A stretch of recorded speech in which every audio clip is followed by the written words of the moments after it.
আমার আব্বুর সবাই মিলে আমরা আমাদের দুইটা দোকান ছিল, একটা কনফেকশনারি হল ছিল, একটা কাপড়ের বস্ত্র বিতান ছিল, যেখানে আপনার নারী পুরুষ ছোট বড় সবার জন্য কাপড় বাদ দিয়ে A to Z সকল প্রকারের কাপড়ের আমাদের দোকানে ছিল, সকল প্রকার কাপড় ছিল। আপনারা কয় ভাই বোন?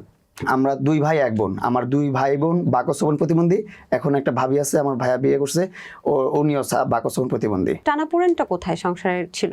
টানাপোড়া কোথাও ছিল না। আপনার মা হচ্ছে কানের দুল বিক্রি করে আপনাকে তখন তো আমাদের আমি বললাম না, আমাদের যখন দোকান ছিল, আমাদের দোকানটা কি হয় একটা সময় আগুন ধরে সব 2টা দোকানে পুড়ে গেছিল একবারে। আচ্ছা। আমার অনেক কষ্ট করে সবকিছু জোগাইছিল আমার আম্মু। আমাদের তো প্রথমেই দোকান ছিল না, প্রথমেই অন্যরকম ভাবে বিজনেস করছি, মানে ডে বাই ডে আস্তে আস্তে আমাদের অনেক বড় দোকান হয়েছিল। আচ্ছা আচ্ছা। আমাদের প্রথমে হুট করে অনেক বড় দোকান ছিল না, কারণ আমার বাবা যখন বিদেশে ছিল, আমারও কাজের বুয়া ছিল। অনেকে ফুটানি করে যে তার কাজ 18-20টা কাজের বুয়া, আমারও কাজের বুয়া ছিল, আমার দুধ খাওয়ানোর জন্য কাজের বুয়া ছিল, আমাকে কোলে নিয়ে ঘোরার জন্য কাজের বুয়া ছিল।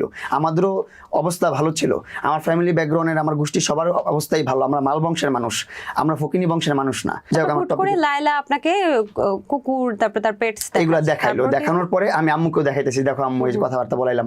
বলানোর পরে ও দেখলাম 1-2 দিনের মধ্যে দেখলাম ওর ড্রাইভার দিয়ে আমার বাসায় ছোট্ট একটা পাপ্পি পাঠাইছে, লাসা বাবু। এখন ওটাকে আমি পারলি আমার বাবুর মতন করে। খুব দামি জিনিস না, কিন্তু আমার খুব পছন্দের একটা জিনিস, এটাকে আমি খুব ভালোবাসি। এই জিনিসটা আমি পাঠাইছো, ডগ পাঠাইছো, ছোট একটা